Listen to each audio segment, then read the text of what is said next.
Hola, hola. Bueno, entonces ya aquí me estoy acomodando también para dar inicio en el live en Instagram, mientras hacemos una esperita de unos minuticos, también mientras se conectan algunas personas por Facebook, por Instagram. Les recuerdo que el día de hoy vamos a hablar un poco sobre el trastorno límite de la personalidad, un trastorno realmente que pues cada vez se habla un poco más, cada vez se empieza a hablar un poco más sobre este trastorno. No es tan común, no es tan conocido, pero precisamente tiene algunos síntomas bien particulares, bien interesantes, que me parecieron prudentes pues poderlos hablar el día de hoy. Entonces, bueno, vamos a dar nuevamente una esperita chiquitica mientras se conectan más personas y bueno, y ya ahí sí arrancamos con toda. Mientras tanto, bueno, voy saludando a personas que han preguntado en diferentes partes. Ahorita de pronto todavía no están conectados, pero pues muchísimas gracias a las personas que igual están ahí pendientes, personas incluso de mi universidad. Muchísimas gracias a las personas que se conectan desde la Universidad Nacional, personas también que se conectan, colegas de otras partes, que nos miran desde otras partes, personas que se han conectado a veces desde México, en algunas ocasiones también por ahí desde España, Argentina. Entonces, muchísimas gracias por toda la colaboración, por estar ahí pendientes, por preguntar mucho más. En algunas ocasiones es un poquito frustrante porque, pues claro, están interesados en iniciar un proceso terapéutico, pero pues como son de otras ciudades, de otros países, a veces es un poquito complicado, pero en lo que pueda colaborarles también ahí estaré con mucho gusto. Entonces, vamos a arrancar. Creo que ya estamos viendo la presentación. Las personas que están por Facebook van a poder ver la presentación. Las personas que están por Instagram no la vamos a poder ver, pero pues voy a tratar de ser lo más explícita posible, pues para que podamos ahí entendernos, ¿vale? Entonces, bueno, un saludito muy grande a Doris, un saludito a Bioderna, también que se está conectando en este momento. Recuerden que podemos ir hablando sobre este tema. Muchas gracias a Alegría Macarena, que no me escucha. Bueno, espero que ahora sí me estén escuchando. Por favor, me corroboran si sí me están escuchando. Por favor, me mandan un comentario ahí para las personas que están por Facebook. Sí, porque bueno, creo que sí, igual se están conectando por ahí. Muchas gracias a Tata Vizcaíno por conectarte, a Ángeles González un saludo también, a Ana Karenina, muchísimas gracias por comentarnos, por compartir. Por acá dices que tienes trastorno límite de personalidad, entonces gracias por estar ahí conectada. Y bueno, pues a todos muchísimas gracias. Entonces, bueno, yo creo que ahora sí, Jaime, buenas tardes, ¿cómo estás? Vamos a ir arrancando. Entonces, bueno, el día de hoy entonces vamos a hablar sobre el trastorno límite de la personalidad. Como les mencionaba antes, es un trastorno que no es tan común, no es tan conocido, a pesar de que tiene una prevalencia alta, sí, todavía no es tan conocido. Vamos a hablar sobre algunas características, sobre algunos factores de pronto que influyen en la causa del desarrollo de este trastorno y también, bueno, algunas herramientas respecto a orientar un poco sobre el tratamiento. ¿Listo? Entonces, bueno, vamos a pasar entonces a la siguiente diapositiva. Entonces, este trastorno, pues es un trastorno, hace parte del grupo grande de los trastornos de la personalidad. Sí, voy a correr esto un poquito acá.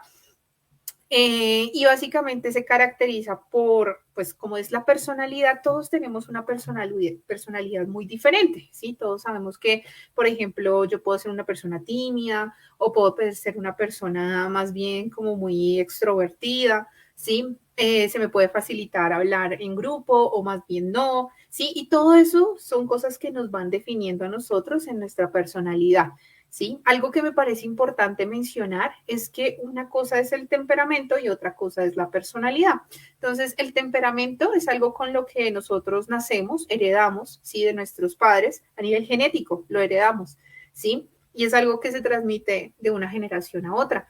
pero la personalidad es algo que se empieza a construir, ¿sí? Con lo largo del tiempo, se empieza a desarrollar a lo largo del tiempo mientras nosotros tenemos vivencias con otras personas, nos relacionamos, nos pasan ciertas cosas y eso es algo que llamamos la personalidad, ¿sí? Es un conjunto de muchos elementos que nos miran a nosotros cómo nos relacionamos, cómo nos sentimos, ¿sí? En este caso, los trastornos de la personalidad, que vamos a ver que es un grupo bastante amplio, básicamente se caracterizan entonces por ser patrones permanentes, porque hace parte de nosotros como identidad, personalidad, de sensaciones o experiencias internas y que también se reflejan en nuestro comportamiento que pues al ser un trastorno pues empiezan a resultar poco adaptativas a nivel social y eso va a empezar a generarnos algunas dificultades también, ¿sí? Para poder desarrollarnos nosotros a nivel social. Usualmente los trastornos de la personalidad, vamos a pasar a la siguiente diapositiva, por favor. Los trastornos de la personalidad se empiezan a desarrollar precisamente sobre la adultez temprana, ¿sí? ¿Por qué? Porque en esta edad es cuando se empieza a consolidar mucho más la personalidad de cada sujeto. Entonces, muchas veces los adolescentes precisamente están en ese proceso de consolidar su personalidad, ¿sí? Y por eso es una etapa tan cambiante, tan fluctuante en muchas cosas. En el caso ya de cuando empieza la adultez temprana, ya se empieza a consolidar esta personalidad y es aquí donde de pronto empiezan a salir algunos temas relacionados a los trastornos de la personalidad. Dentro del DSM-5, que es nuestra guía, un manual diagnóstico estadístico que nos permite a nosotros como profesionales de la salud analizar, identificar la patología y dar un diagnóstico, encontramos tres grupos grandes, ¿sí? Que pertenecen a esos trastornos de la personalidad. Son tres grupos grandes, o clúster, también le llaman. Entonces, en el grupo A, ¿sí? Que vemos ahí, están los trastornos paranoide, esquizoide y esquizotípico, ¿sí?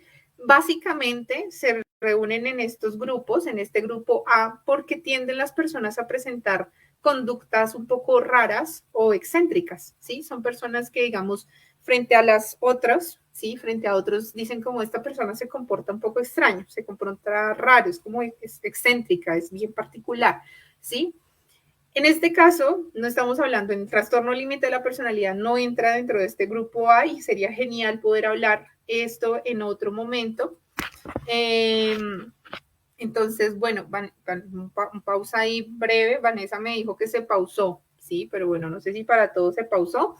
Me confirman, por favor. Un saludo mientras tanto, entonces, a Elizabeth y un saludo también a Vanessa que nos está escuchando ahorita en este momento. Entonces, bueno, me confirmas, Paola, porfa, si efectivamente se pausó o no, o si me están escuchando, también les agradezco si me pueden avisar. Que está perfecto, me están diciendo por acá. Listo, gracias. Entonces, que está bien, listo, perfecto. Entonces, seguimos. Entonces, ahora sí nos vamos a dirigir al grupo B, ¿sí? Entonces, en el grupo B, el clúster B, vamos a encontrar los trastornos antisocial, ¿sí? El trastorno límite, el trastorno histriónico de la personalidad histriónica y el trastorno de la personalidad narcisista. Entonces, se agrupan en esta parte es porque tienen conductas que son características o llaman la atención por ser dramáticas, por ser emocionales y erráticas, ¿sí? Entonces, vamos a ver, ya vamos a hablar un poco más sobre entonces por qué el trastorno límite entra dentro de este grupo de conductas dramáticas, emocionales, así, digamos, exacerbadas y erráticas, ¿no? Y por último, tenemos a los trastornos de la personalidad que hacen parte del grupo C o el clúster C, que hablan del trastorno de la personalidad evitativa, el trastorno de la personalidad dependiente y el trastorno de la personalidad obsesivo-compulsiva, que sería interesantísimo también poder hablar del trastorno obsesivo-compulsivo en otra ocasión, de seguro lo tendré por ahí presente en próximas ocasiones. Es más, si ustedes tienen ideas de cosas que les gustaría que habláramos durante estos espacios de lives que hago cada mes, bienvenidas sean, me las pueden escribir ya sea por este medio, por comentarios por Facebook, o también me las pueden mandar por inbox en Facebook o en Instagram también, ¿vale? Entonces, retomando nuevamente, en el grupo C tenemos entonces que son conductas, personas con conductas muy ansiosas y temerosas. Entonces, el DSM-5 hace como esta, digamos, esta agrupación, ¿cierto? De estos trastornos de la personalidad que como vemos son varios, son muchísimos, ¿sí? Entonces, ahora sí, vamos a entrar a hablar como mucho más detalle en el trastorno límite de la personalidad, ¿listo? Entonces, vamos a pasar a la siguiente, gracias. Entonces, como característica así general, tenemos que es un trastorno que va a impactar en la forma en la que, como yo me concibo, como yo pienso las cosas, como me siento acerca de mí misma. Y por eso es un trastorno a veces tan difícil de sobrellevar y manejar en terapia.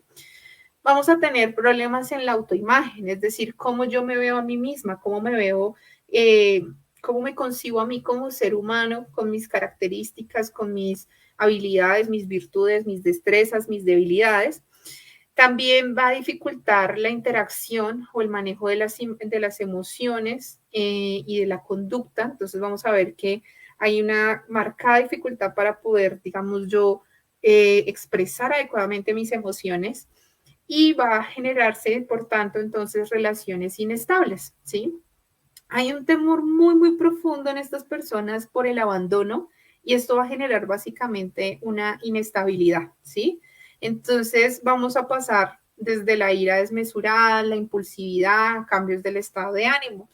Entonces empieza a ser muy, muy difíciles de sobrellevar. ¿Por qué? Porque la persona tiene una necesidad, ¿cierto?, de estar con otra persona, de no estar abandonada, de no sentirse sola, pero al mismo tiempo puede llegar a tener conductas tan cambiantes, tan erráticas, que lo que hacen es alejar a las personas y esto va a llevar a sentimientos de abandono muy, muy grandes, muy profundos, sentimientos de vacío muy, muy grandes, que vamos a ver que son característicos del trastorno límite de personalidad. ¿Listo? Entonces vamos a pasar a la siguiente diapositiva, por favor.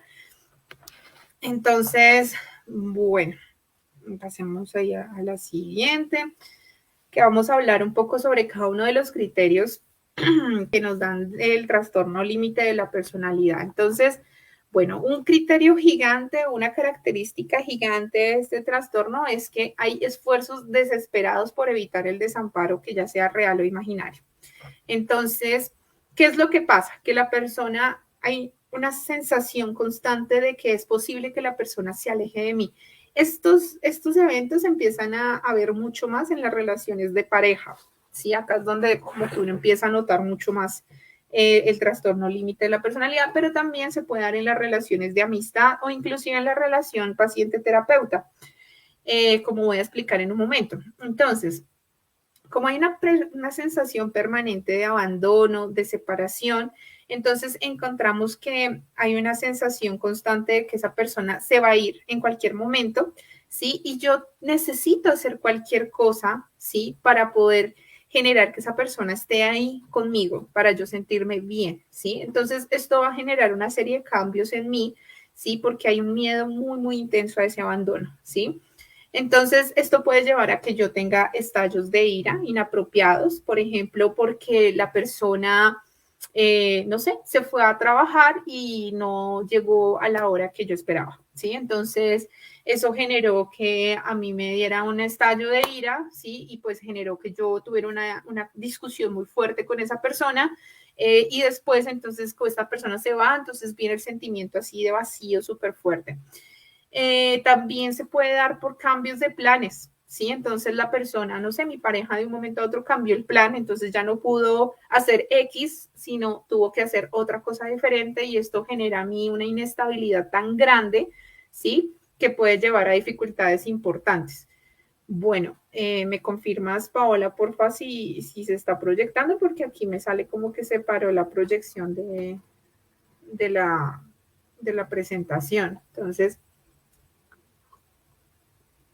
mientras tanto, yo voy tomando cafecito y voy acá también dando saluditos a las personas que se ven. Entonces, Vanessa nos está diciendo que tiene trastorno límite de la personalidad y que antes le tenía un miedo abismal al abandono y ahora pues le da igual todo y no quiere saber o estar con nadie. Entonces, esto que tú dices, Vanessa, es muy importante, ¿sí? Porque efectivamente lo que decíamos, como el trastorno límite de la personalidad se caracteriza mucho por ese miedo tan grande a la soledad, ¿cierto? Al abandono de alguien, en muchas ocasiones a veces viene como todo lo opuesto que estamos hablando y es la ira, ¿sí? Como que el alejar a otras personas, ¿listo?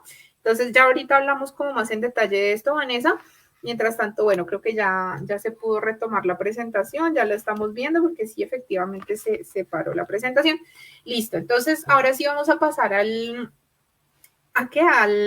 criterio número 2 y para ir cerrando en este espacio, entonces muchas veces la sensación cuando hay estos conflictos con la persona, ¿sí? De peleamos porque, digamos, no se cambió el plan, ¿sí? Se cambió el plan y eso me llevó a mí a pensar que esta persona entonces no quiere estar conmigo, entonces yo soy lo peor, ¿sí? Y entonces aquí es donde la autoestima, la autoimagen se ve tan bien, tan afectada. Ahora vamos a hablar del criterio número 2, ¿sí? Que básicamente nos habla entonces del patrón de relaciones interpersonales que son inestables, que son muy intensas y se caracterizan por una alternancia entre extremos, ¿sí? Tanto de la idealización como la devaluación de las cosas. Y por eso entonces hablamos de los extremos, que entonces me parece importante aquí añadirlo o pegarlo un poco, enlazarlo a lo que estaba diciendo Vanessa un poco, y es que vamos de la dependencia muy grande, en ocasiones también a la devaluación completa de las relaciones y al querer estar completamente solo, a pesar de que de pronto de forma interna haya una sensación grandísima de vacío. ¿Sí? Entonces, eso es una de las características también muy difíciles de sobrellevar en el trastorno límite de personalidad. Vemos en este caso personas que, por ejemplo, se tienden a enamorar muy fácilmente. Entonces, en la primera, en la segunda cita, ya se empieza a idealizar a la persona. Entonces, vemos que, no sé, la acaba de conocer y ya de una vez hay un feeling gigante, pues, que ya quiere estar con esa persona el resto de su vida, ¿sí? Quiere y exigen pasar mucho tiempo juntos, ¿sí? Entonces es como constantemente el llamar, el estar en contacto, escribe, ven, veámonos, ¿sí? Entonces es esa necesidad de estar ahí con la persona y esto, digamos, que empieza a generar que la persona comparta fácilmente muchas cosas que incluso llegan a ser muy privadas demasiado pronto, ¿sí? Y en algunos casos esto puede llevar a que la persona se aleje, ¿cierto? Porque dice como, uy, esta persona de pronto va muy rápido, lo que sea. Entonces se aleje y esto refuerza el sentimiento de culpa, ¿sí? Y viene como el bajonazo a nivel emocional tan grande. Podemos llegar al cambio tan grande de la devaluación de las relaciones, un poco lo que estaba mencionando Vanessa, entonces ya decir como no quiero nada, no quiero absolutamente nada con nadie, esto no me gusta, ya no quiero absolutamente nada, esta persona ya no me da lo suficiente, lo que yo necesito ya no me lo da, ¿sí? Entonces eso lleva a que haya un rechazo increíble hacia la otra persona.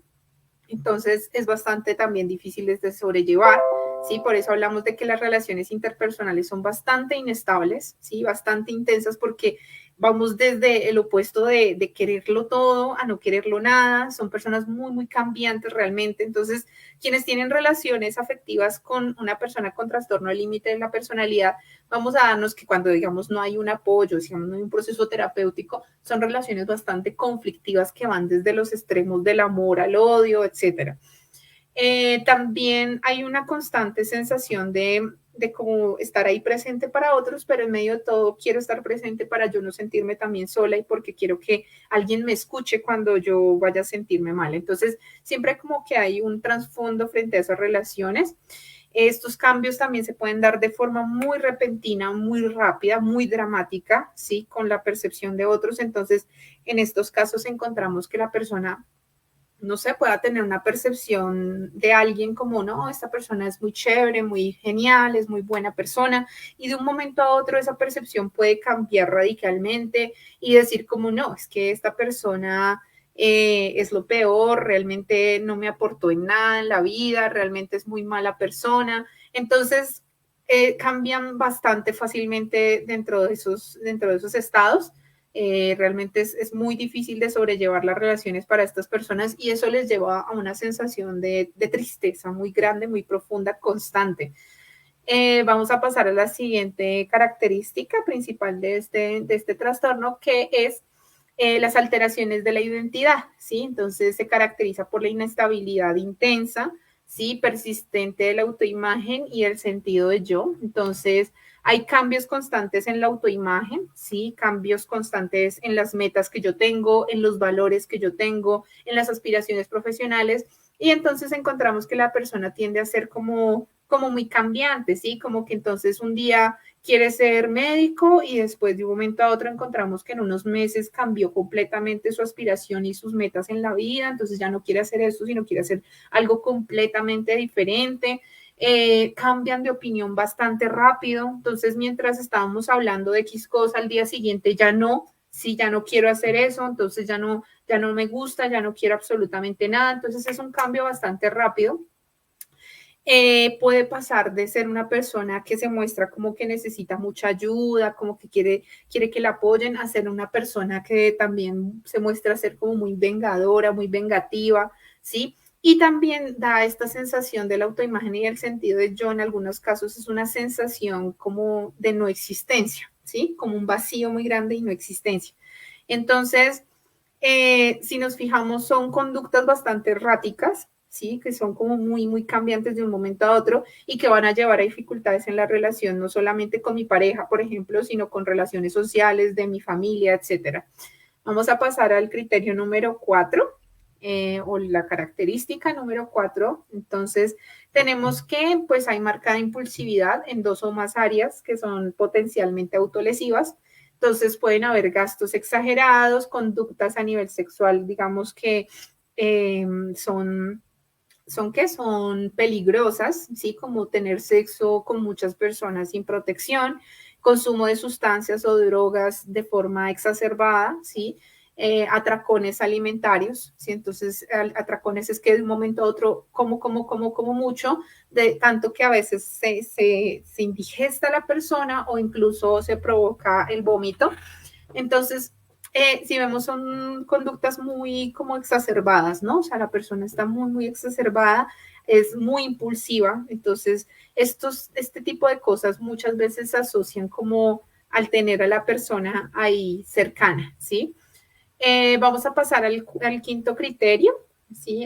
Número 5, y es que tenemos en este caso comportamientos, actitudes o amenazas recurrentes de suicidio o conductas autolesivas. Entonces, una característica importante es que pueden haber cortes, ¿sí? Pueden existir cortes en las piernas, en las muñecas, ¿sí? En los brazos. Y estos cortes en algunas ocasiones se asocian como a esa ansiedad de separación que puede llegar a surgir. Entonces, con el deseo de que esa persona de pronto no se vaya, se empiezan a generar estas conductas de tal forma en que se pueda, digamos, como condicionar la compañía, ¿cierto? Por ese miedo tan grande que existe a que se vaya la persona, entonces empieza a generar este tipo de conductas. Pueden haber también quemaduras en algunos casos, ¿sí? Eh, entre el 8 y el 10% también puede llegar al intento de suicidio, ¿sí? Entonces, por eso es también una patología a la cual se le tiene que hacer muy, muy buen seguimiento porque realmente hay mucha probabilidad de que haya intentos de suicidio, entonces esto lo hace bastante difícil, el manejo terapéutico realmente es bastante, digamos, debe ser muy completo, ¿sí? Debe ser de mucho cuidado, mucha atención. Como les decía, entonces la conducta autolesiva en muchas ocasiones puede estar entonces ligada frente al rechazo de la otra persona, ¿sí? Entonces, en medio de todo es un deseo de generar esa responsabilidad en el otro, ¿sí? Y por eso en algunas ocasiones se llega a esa conducta autolesiva, ¿sí? En un deseo profundo de que esa persona esté ahí, ¿sí? Y que no se vaya. Vamos a pasar al criterio número 6, que en este caso tenemos que es una inestabilidad afectiva, pues debido a una reactividad notable en el estado de ánimo que dura en algunas horas y pues rara vez dura días. Entonces puede estar de un estado disfórico, que en este caso disfórico hace referencia como a sensación de depresión, de molestia, de ira, sí, pánico, desesperación. Entonces puede presentarse en estos estados disfóricos, sí, donde son de muy, muy difícil manejo, sí, y que duran muy poco tiempo. ¿Sí? Entonces se caracteriza por durar realmente máximo horas, ¿sí? Realmente dura muy, muy poco. Muy pocas veces dura más tiempo, dura días, realmente es muy poco. Entonces, claro, son personas que se les atribuye la sensación de que son muy, muy cambiantes en su estado de ánimo, ¿sí? Que así como de pronto en algún momento están muy bien, de un momento a otro se sienten profundamente mal, ¿sí? Y aquí me gusta hacer referencia un poco también al tema del trastorno bipolar, porque asumimos muy frecuentemente que las personas como que cambian muy fácilmente de su estado de ánimo, entonces no, es que eso es bipolar y realmente hay que tener mucho cuidado con al momento de la evaluación clínica, claramente de cómo esas características clínicas de cada trastorno, ¿sí? Que nos brindan, porque así como lo hablamos en un live anterior sobre el trastorno bipolar, pues tenemos características diferentes. En este caso, en el trastorno límite de personalidad, sí empezamos a ver cambios bastante erráticos del estado de ánimo que se dan de forma muy, muy rápida, como lo estamos viendo. Vamos a pasar al criterio número 7, ¿sí? Que hace referencia también como una sensación crónica realmente de vacío, ¿sí? Entonces son personas que usualmente se aburren muy fácilmente de las cosas, entonces como que no se sienten plenas con casi nada, entonces arrancan un proyecto y todo va súper bien, va andando genial en marcha y de un momento a otro como que se desiste de ese tema, se descarta, se tiende a autosabotear las cosas, ¿sí? Tenemos esa característica también en que hay cierta tendencia al autosabotaje, es decir, por ejemplo, estamos cerca de finalizar algo importante, como unos estudios y de un momento a otro se abandona eso, sí, ya no se desea realizar. Y en medio de todo es una forma, es un mecanismo en que la persona empieza a generar para sobrellevar esa sensación de vacío tan grande que de pronto está teniendo, ¿listo? Entonces, eso también lo vuelve bastante complejo de sobrellevar. Y bueno, vamos a tener entonces también el criterio número 8. Entonces tenemos que es un enfado inapropiado, el criterio número 8. Entonces, que es un enfado inapropiado intenso o dificultad pues, para controlar la ira, ¿sí? Entonces, son características de una persona usualmente que es muy sarcástica, ¿sí? Es una persona muy sarcástica, puede ser bastante, digamos, manejar el resentimiento, ¿sí? Entonces, cuando hay digamos, cierta dificultad, discusión con una persona, tiende a ser momentos muy largos, ¿sí? O sea, se tiende a persistir esa sensación de enojo por mucho tiempo, por meses, años inclusive, ¿sí? Entonces, pueden haber explosiones verbales que de un momento a otro, entonces la persona puede que puede que esté enojada, ¿sí? Y de un momento a otro explota, ¿sí? Y dice groserías, te trata súper mal, y después parece como si nada hubiese pasado, ¿sí? O quiere arreglar las cosas, pero es como si hubiese explotado de un momento a otro, ¿sí? Después de esta sensación de ira, ¿sí? Cuando yo, por ejemplo, veo que se puede generar, yo veo que mi pareja está más distante, ¿sí? Se muestra indiferente, entonces claro, yo puedo llamar y decir, pero ¿por qué estás así? Escala la pelea, entra la explosión a nivel verbal, cuelgo yo, inmediatamente viene la sensación de vacío, ¿sí? De culpa, de decir yo sí soy mala persona, echarme látigo y empezar a sentirme mal. Y debido a esto, entonces, claro, viene el bajonazo a nivel emocional. Y vamos por último al criterio número 9, entonces, en el cual existen en algunos casos ideas paranoides que son transitorias, que están relacionadas con el estrés o con síntomas disociativos en algunos casos graves. Entonces, cuando hablamos de síntomas disociativos o despersonalización, es un poco que en situaciones tan estresantes hay una sensación como de irrealidad, ¿sí? Hay una sensación como de rareza, de irrealidad, de sentir que está uno como en un sueño, ¿sí? Entonces, esas son sensaciones relacionadas con la despersonalización, el tema de no sentir que esto de verdad está pasando, ¿sí? Sentirse un poco desconectado, ¿sí? Entonces, son situaciones que se dan, sensaciones que se pueden llegar a dar en casos bastante extremos, ¿sí? Donde hay confrontaciones muy, muy fuertes, donde hay conflictos muy, muy fuertes.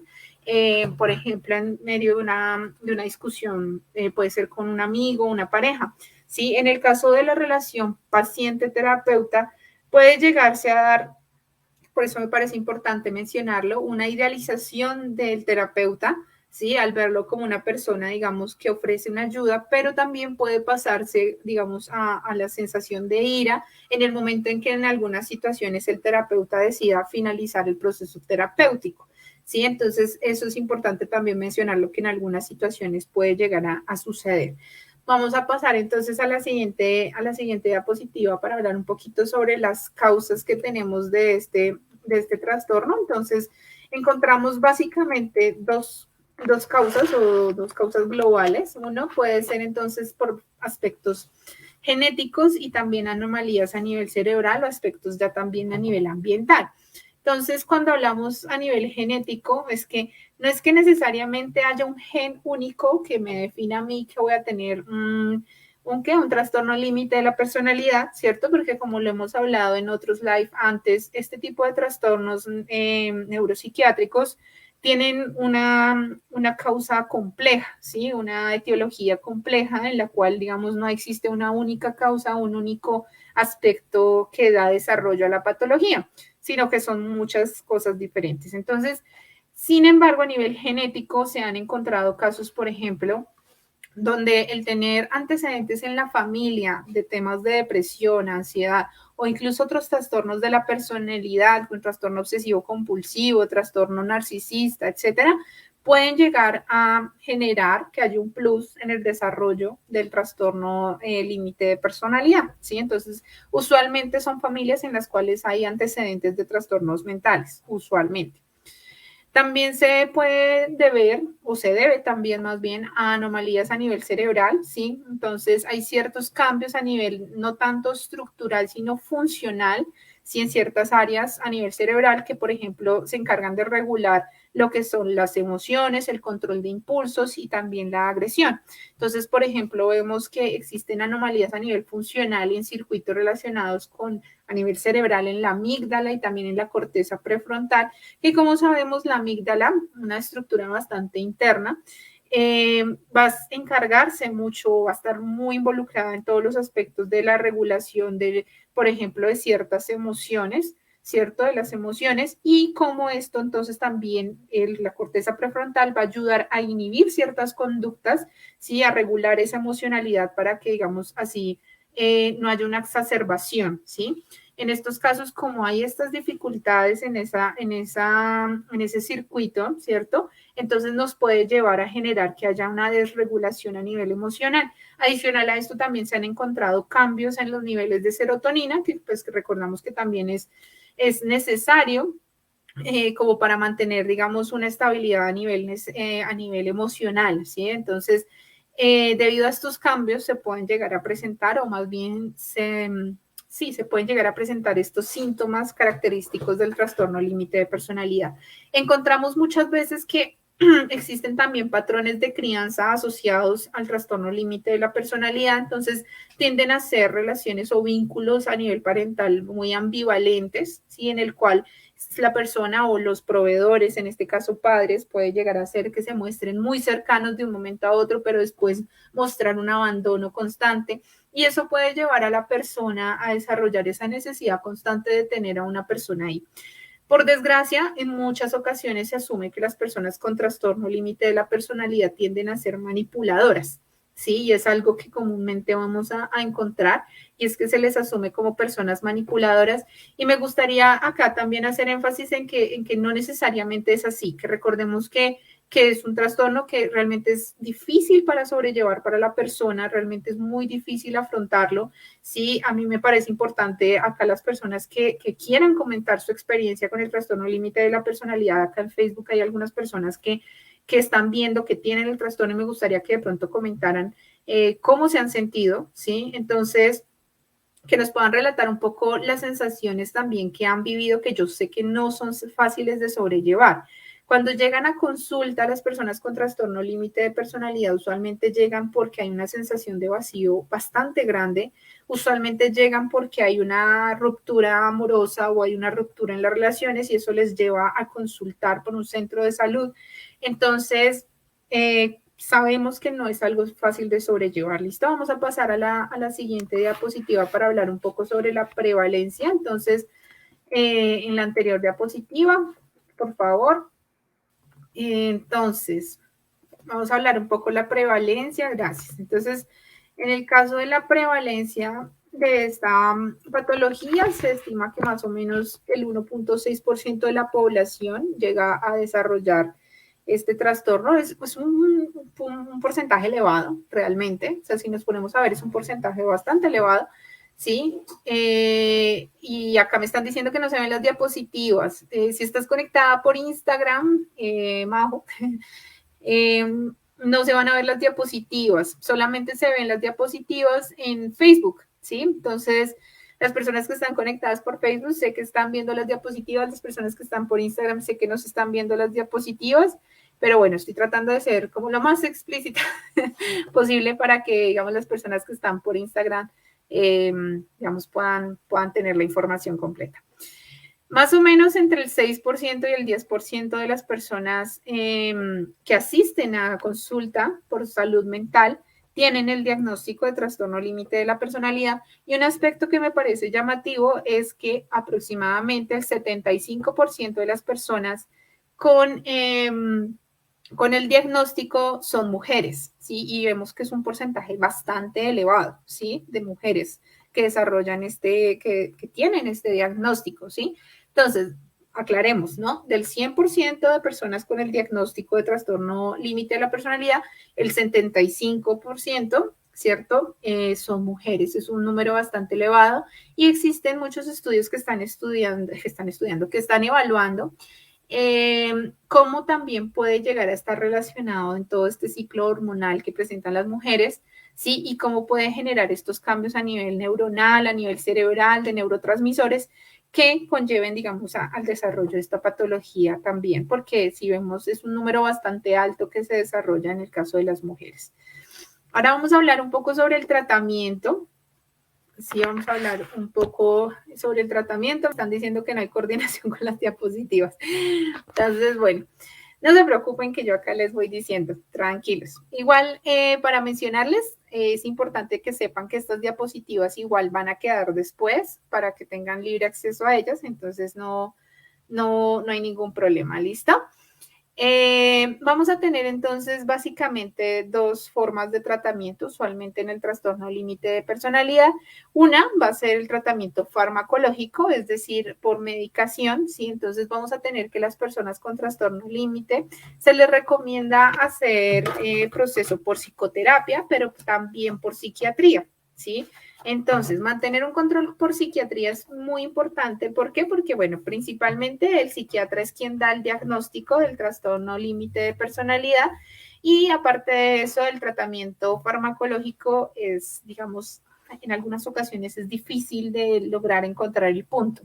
¿Por qué? Porque no existe un fármaco único para tratar el trastorno límite de personalidad, ¿sí? Es decir, no tenemos un fármaco que diga como esto es para el trastorno límite de la personalidad, no.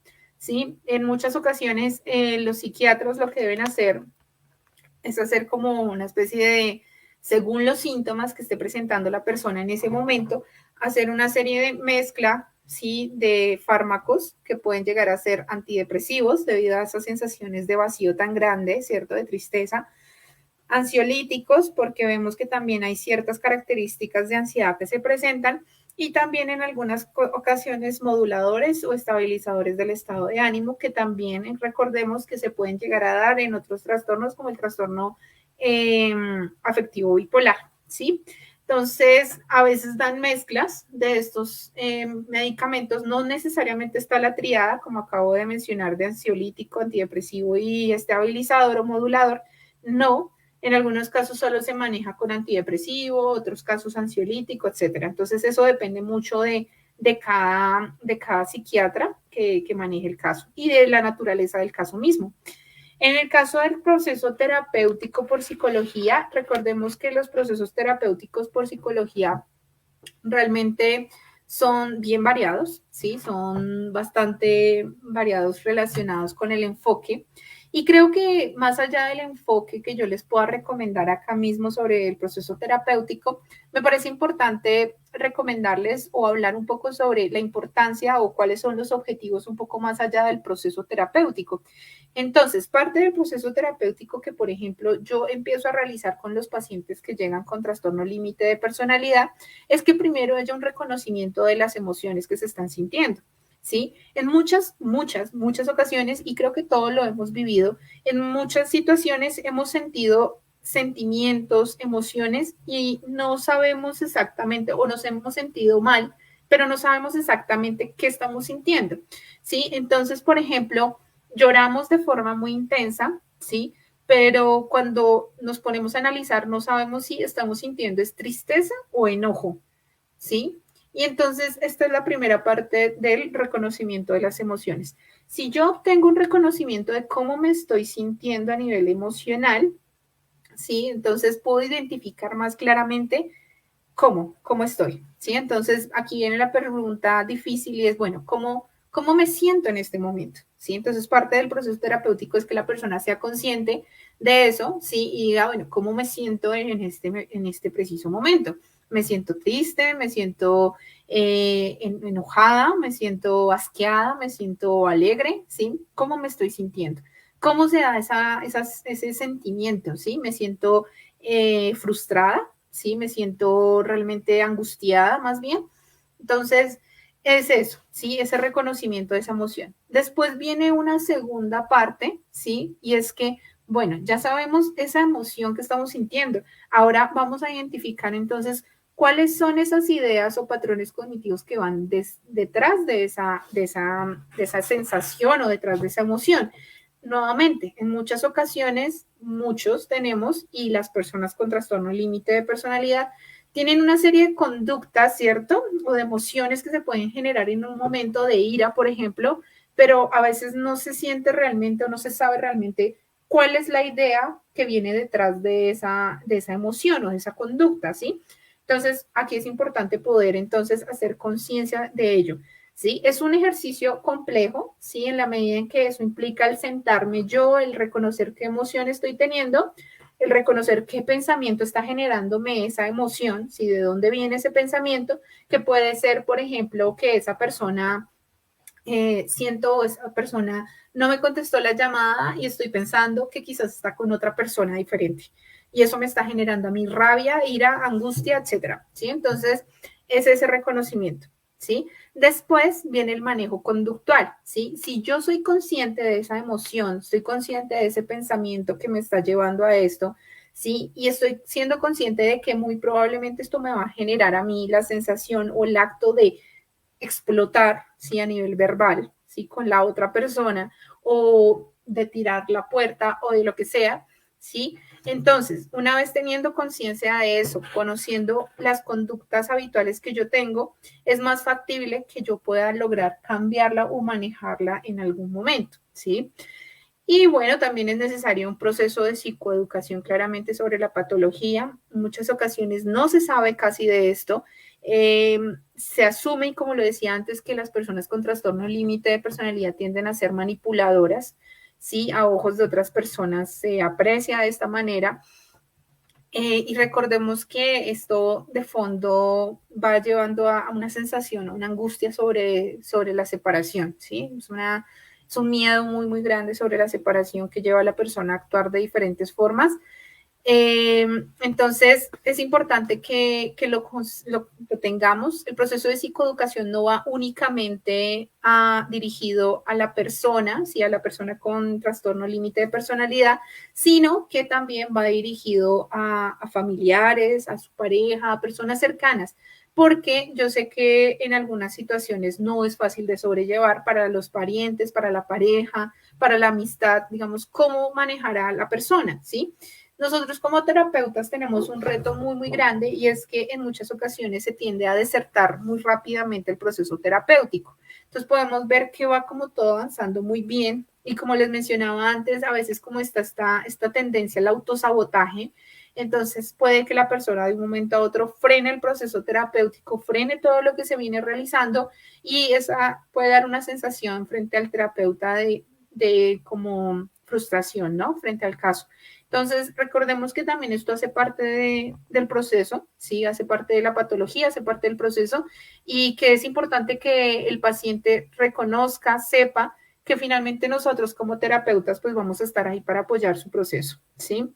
Que lo ideal claramente es que se reconozca precisamente en esa situación que está llevando a ese impulso de querer abandonar el proceso terapéutico o querer abandonar cualquier otra cosa, ¿sí? ¿Por qué? Porque pues eso va a ser la base de cualquier situación digamos, que lleve a la persona a querer abandonar de un momento a otro trabajos, la universidad, la familia, cualquier proceso que ya vaya casi que culminando en muchas ocasiones. ¿Listo? Vamos a pasar a la siguiente y es que es muchas gracias. Listo, entonces en la última diapositiva les agradezco mucho y ahora sí vamos a ir con los comentarios, sí, que me gusta mucho que haya muchos comentarios. Muchas gracias a las personas que también se conectaron desde Instagram. Yo sé que no es tan divertido desde Instagram porque no están las diapositivas, pero no pasa nada. Recuerden que yo trato de subir después el material para que lo podamos tener a la mano. También recuerden que los lives quedan guardados en el canal de YouTube para que los puedan ubicar también después más fácilmente. ¿Listo? Entonces, María Jimena nos comenta aquí. Yo llegué a terapia después de un intento de suicidio del que ni siquiera me acuerdo. Fue un ataque impulsivo que no fue premeditado. Es muy difícil de sobrellevar, ya que en terapia a veces no se ven avances o se está siempre en riesgo de volver a sentirse mal. Es muy doloroso estar constantemente en una montaña rusa de emociones tan extremas y bueno, da mucho miedo por no querer ser lastimada ni lastimar a nadie. Creo que esto que dice María Jimena es muy lindo y muchas gracias por compartirlo, Jimena, porque creo que relata bastante bien las sensaciones que puede llegar a tener una persona con trastorno límite de personalidad. Y si vemos, es un poco lo que yo trato de transmitirlo, ¿sí? De decir como no veamos a las personas con trastorno límite de personalidad como personas malas, personas que, uy, no, es que son terribles, manipuladoras, horrible.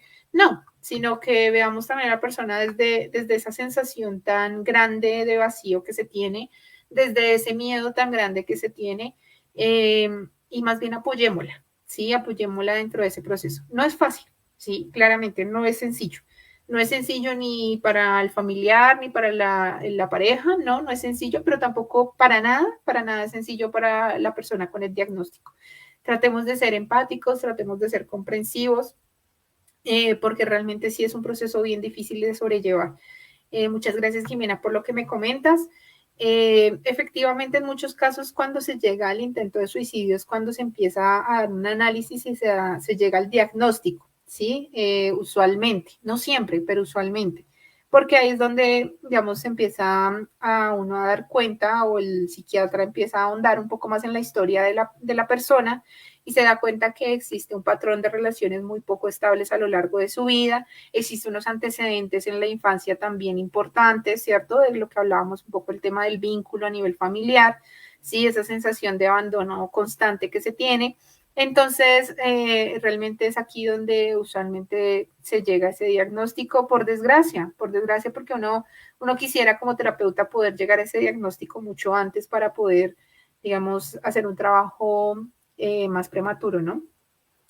Ivonne pregunta, ¿desde qué edad se puede diagnosticar? Lo que decía hace un rato, o sea, realmente estos trastornos de personalidad se empiezan a gestionar en la adultez temprana, sí que es cuando se empieza a terminar de consolidar la personalidad de una u otra forma, ¿cierto? Después de la adolescencia.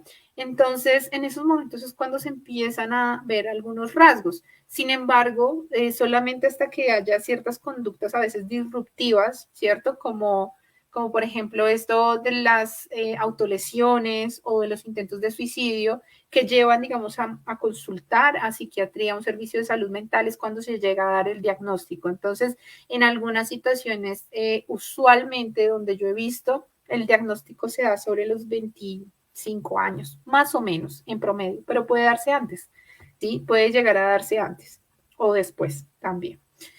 Valentina nos comparte, yo he sido diagnosticada con depresión y ansiedad y recientemente mi psiquiatra me diagnosticó también con trastorno límite de personalidad.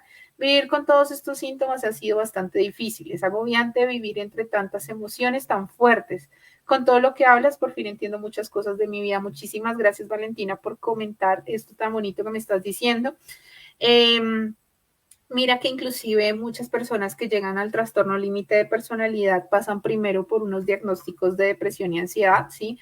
Porque si nos fijamos en lo que mencionaba al puro principio, pues hay unas sensaciones de tristeza, de vacío bastante grandes, bastante profundas, ¿sí? Entonces, muchas ocasiones esto lleva de forma inicial a que al manejo terapéutico sea desde la depresión, ¿sí? Entonces, es por eso que se da ese diagnóstico de forma inicial.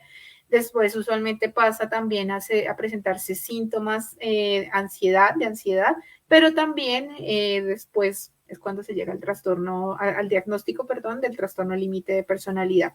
Te deseo lo mejor en tu proceso terapéutico, Valentina. Sé que es bastante difícil. Creo que una parte vital es el poder ser mucho más consciente de cómo son tus emociones, de cómo puede virar tan rápidamente para que así, digamos, uno sea consciente de que está en una montaña rusa, porque yo sé que es como una montaña rusa de emociones, pero que al mismo tiempo podamos ser más conscientes de que, bueno, estamos aquí, vamos a afrontar un bajonazo, vamos a afrontar un subidón muy grande, pero a nivel conductual y a nivel cognitivo yo también voy a poder soportarlo y voy a poder afrontarlo. Vanessa apoya en todo lo que ha dicho Valentina y de ahí para atrás, a todo lo que han comentado. Helber, muchas gracias por tu comentario. Dice, no es fácil aceptar que tenemos trastorno límite de personalidad, ya que no es una situación fácil de manejar y menos del pensar en que diga la familia o la sociedad si me diagnosticaron con esta condición. Entonces, siempre está el tabú social, claramente, siempre tenemos el tabú social. Eso es algo que por desgracia es difícil a veces de quitar. Seguimos trabajando en ello como profesionales de la salud. Creo que sigue siendo nuestra labor el poder concientizar mucho más de que es normal, ¿sí? De que es normal asistir a los servicios de psicología, de psiquiatría, que a nivel social comprendamos que es normal, que las personas con trastorno límite de personalidad no necesariamente están incapacitadas para nada, sino que también pueden salir adelante, ¿sí? Pueden salir adelante, pueden llevar una vida digamos, con cierta regularidad, porque pueden aprender a conocerse, yo creo que a veces incluso mucho mejor que no una persona que no ha tenido un proceso terapéutico, aunque no tenga ninguna patología. Tatiana, muy acertada la información que nos das, nos permite comprender muchas cosas importantes. Muchas gracias. Bueno, Tatiana, muchísimas gracias a ti por conectarte también, por estar aquí el día de hoy, por compartir acá con nosotros. Pero muchas gracias. Es importante considerar que nuevamente, que siempre el manejo emocional es difícil, ¿sí? Es difícil para todos, pero para una persona con trastorno límite también es aún más complicado de sobrellevar, ¿sí? Por esta montaña rusa de emociones que muchos han empezado a relatar hace un momento. Ana nos indica que, bueno, ¿por qué se medica con fluoxetina? ¿Cuál es el efecto del medicamento sobre el manejo del trastorno afectivo bipolar? Fluoxetina. Entonces, el fluoxetina es un antidepresivo, ¿cierto? Entonces, la fluoxetina también se conoce como el Prozac. No sé si en algún momento es como el nombre más común. La fluoxetina es un antidepresivo y como lo mencionaba en hace unas diapositivas atrás, Ana, en muchos casos el proceso farmacológico no tenemos un medicamento único que sea para el trastorno límite de personalidad, por desgracia no lo tenemos. Entonces los psiquiatras lo que tratan de hacer es, digamos, según los síntomas que se estén presentando en ese momento, dar un fármaco, digamos, que te pueda ayudar de la mejor forma. Entonces es probable que si te haya recetado fluoxetinas porque el psiquiatra identificó que existe mayor latencia de sentimientos o de ideas depresivas o de signos depresivos en ese momento, que no de pronto de otra índole y que se podría manejar con la fluoxetina. Claramente, digamos, eso no me compete a mí, ya eso le compete mucho más al psiquiatra tratante. Cetinia, muchísimas gracias por estar conectada acá por Instagram. Sergio, muchísimas gracias también por estar conectados acá por Instagram. Muchísimas gracias. Lady en Facebook nos comenta en dónde puedo buscar ayuda respecto al trastorno. La EPS parece no saber cómo ayudar. Eso es un problema gigante, Lady, que tú mencionas. Por desgracia, el sistema de salud es una queja que yo siempre doy en todos mis lives. El sistema de salud acá en Colombia es bastante difícil. No siempre es terrible, pero es muy difícil. Entonces, encontrar un apoyo es complejo, ¿sí? ¿Dónde puedes buscar ayuda al respecto? Bueno, pues digamos que nosotros como terapeutas podemos brindar ayuda Existen grupos en los cuales se brinda apoyo sobre el trastorno límite de personalidad, grupos que puedes encontrar en Facebook también. Si buscas trastorno límite de la personalidad, si buscas salud mental en Facebook también, puedes encontrar grupos en los cuales hay muchas personas que también están interesadas en apoyar con información, en brindarte información sobre el trastorno límite de personalidad. ¿Listo? Entonces ahí puedes buscar mucha ayuda, pero también si buscas psicoterapia particular, puedes escribirme también de forma interna, pues para poder orientarte también un poco mejor. Pregunta, ¿tiene cura? Tatiana nos pregunta si tiene cura y cómo es el manejo para sobrellevarlo. Como es un trastorno de la personalidad, ¿sí? Es un trastorno realmente que sí nos va a acompañar a lo largo de la vida, ¿sí? Entonces, no quiere decir que esto no se pueda manejar, ¿sí? Sí se puede manejar, se puede aprender a manejar bastante bien, ¿sí? Pero es cierto que sí vamos a estar, digamos, ahí a veces con una sensibilidad constante, una sensación, digamos, a nivel emocional difícil de sobrellevar, ¿sí? Como les digo, vital, o sea, más allá del tratamiento farmacológico que ustedes puedan recibir las personas que tienen este diagnóstico, lo más importante es el tratamiento sinceramente terapéutico por psicología, porque en el tratamiento terapéutico por psicología lo que se va a pretender es que se tenga herramientas, ¿sí? Para poder, digamos, conocer cómo me estoy sintiendo y poder manejarme un poco mejor, ser más consciente, ¿sí? De cómo me estoy sintiendo en este momento para poder manejarme mucho mejor. Va a ser difícil, claramente. Un proceso terapéutico, yo quiero ser muy enfática en que no son 2 sesiones, no son 3 sesiones a la semana y ya, que ya en un mes tengo todas las herramientas. No, realmente un proceso terapéutico y más en este tipo de casos dura tiempo, dura incluso años. Entonces, ¿por qué? Porque estamos hablando de algo llamado personalidad, ¿sí? Y la personalidad es algo que nosotros hemos venido construyendo por años. Entonces, el tratar de manejarlo, el cambiar esos patrones cognitivos que venimos teniendo, pues también dura bastante tiempo y es difícil, ¿sí? Y es importante ser constantes, como todo en la vida, hay que importante ser constantes. Aleja, muchísimas gracias por conectarte. Dice muchas gracias a todas las personas que comparten sus experiencias. Gracias por abrir este espacio. Muchísimas gracias a todas las personas que de verdad están compartiendo. Un saludo a Lore que se acaba de conectar por acá por Instagram. María Jimena nos comenta al final que parece que no todos los profesionales saben cómo manejar este trastorno. ¿Hay alguna rama específica que ayude más al trastorno límite de personalidad?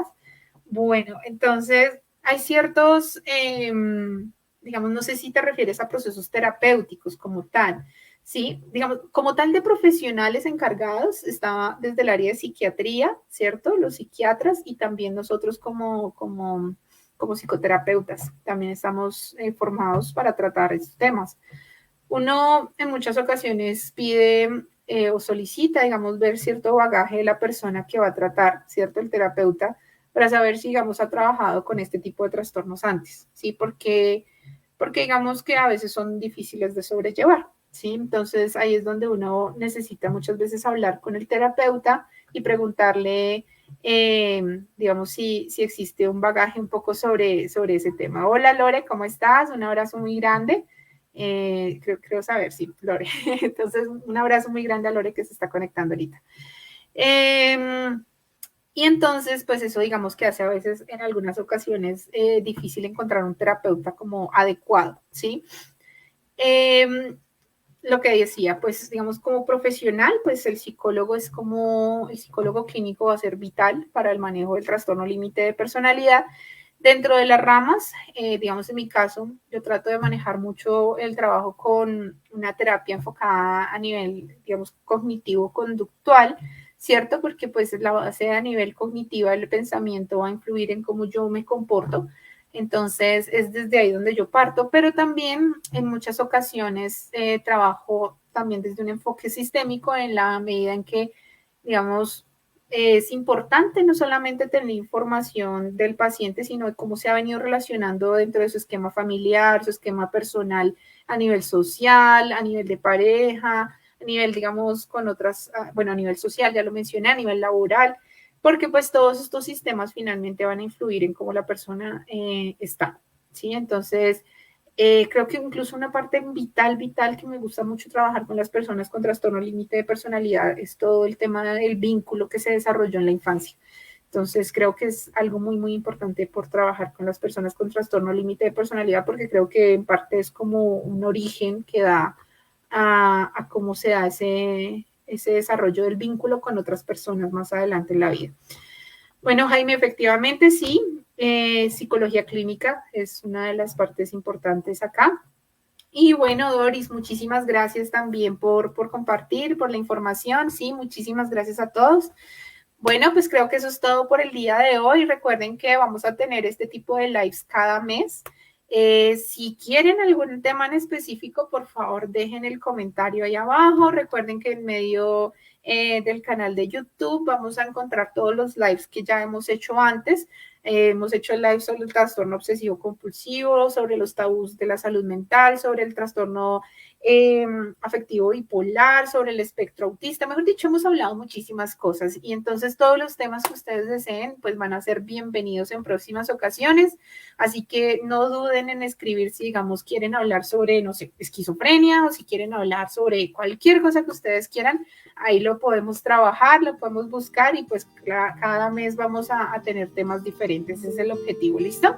Un abrazo muy grande a todos, que me les vaya muy bien y nos vemos en una próxima ocasión, ¿listo? Chao.